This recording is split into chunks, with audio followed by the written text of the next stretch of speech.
Caramel sauce. What is it like?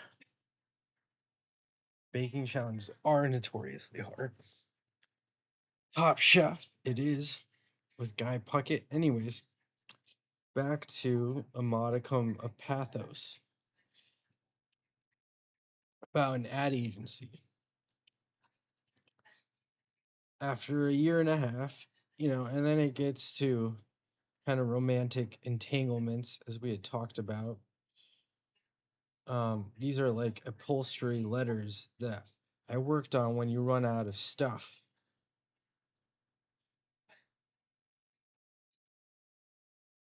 And now he's back at the bar. At least Jonathan, the protagonist, had Elizabeth Shapiro.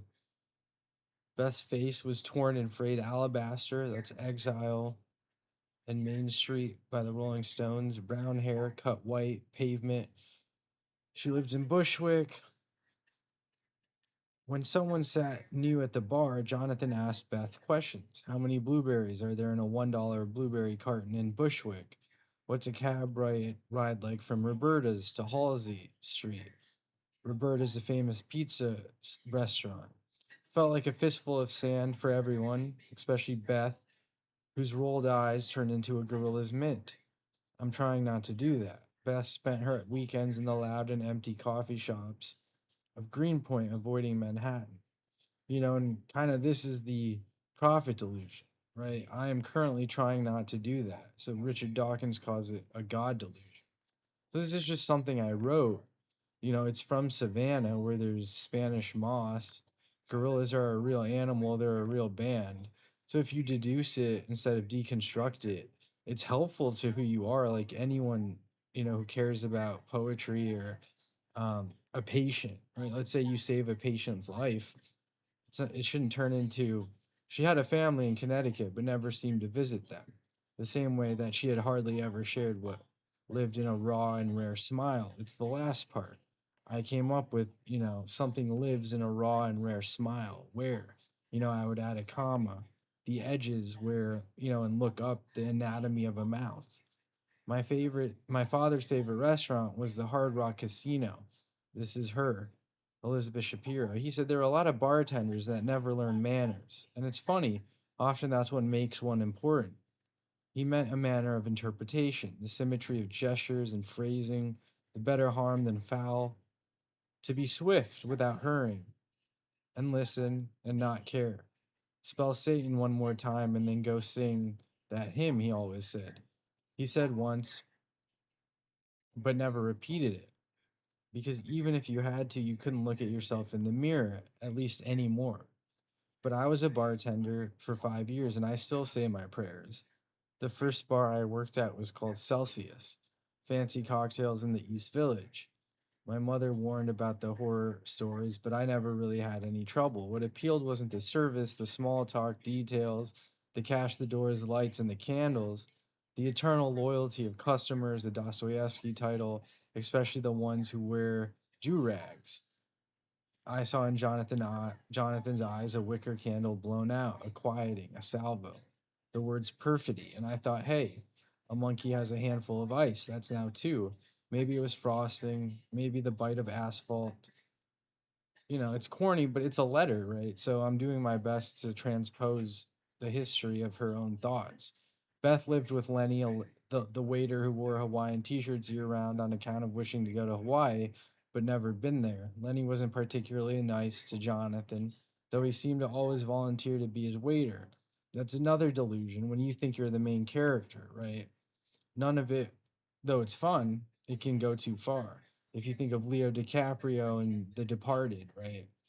None of it was great stuff. When I was writing this, I wore a hat that reminded me of him in that movie. Not fun. None of it was great stuff, but it held the fort together. And that was how they got on. Last winter, the trees were bare, the sidewalks slick. This is called backstory now. So he's at this restaurant with this girl. He has a girlfriend. Men in knitted hats came and went. Women, maybe he'll meet Deirdre. Maybe he'll tell a story about Beth. Women sat, that's called foreshadowing. Women sat in front of the windows where droplets collected. Thus concludes the matter, Beth said. You've been watching me, Jonathan quoted the New York Times in dramatic irony. I wonder, she said, her voice wilting, do you feel accomplished? There's a profound sense of achievement on the exchange rates. Exchange rates? There's a lot to say about China, he smiled. But the renminbi is slipping. It's almost at 7 to a dollar. So, we might get a Walmart after all. Wow, a bartender knows something like that. He got up and dropped the paper in the trash bin. I'd stick with IKEA. It's not like square footage is tough to come by or anything. Then there's a Target down the road and a Home Depot on 23rd Street. So what's the problem? Do you ever feel accomplished? Jonathan threw his hands in the air and ruffled the sides of his scalp. Do you? Sometimes, after I've gotten off the train, I'm walking home. A man in a Siberian husky, one brown eye and one blue eye, walked in as Beth put her hands at her sides. I'll have a double espresso, the man said. For here? To go. She flipped her hands, pushed on the machine, and brushed her face as if her flamingo. So that's a refrain, a call and refrain back to Helga with the cash register, or a leitmotif. When you're walking home, Jonathan said, smoothing his hair. And so this is teaching, I admit that. Yes, right. She placed a finger on her lip. The models are kind of slumped. They look down, but their cheeks are still fresh. The electricians brood, cigarless from under their hoods. She placed the cup on the bar, picking up $2 of change off the wood. Do I sound like a dilettante? More like a fur trader, the man said. The dog's gaze had set upon Jonathan and now lowered its nose and sat on its hind legs. What's its name? Jonathan asked. Puhaku, the man said, yanking on the leash. Should I stop? Beth said, closing the cash register. No, please go on, Jonathan said. There's a long line at the bread shop. The dusk is about to come on, you know. You feel like it's worth it? No, that's the thing. I don't feel anything at all. I'm not sure either, Jonathan said. You can always justify why you shouldn't feel a certain way. Why always? She searched his eyes. It's a risk management technique. That's kind of sad, she said. Oh, I don't know. He slapped the bar and retreated towards the door. I suppose you take your inventory. You know, there are submarines, like when Lorenzo was talking about the Pacific and black and white movies and spaceships. So it's not that I don't feel accomplished. It's just that I don't live in the sunshine state.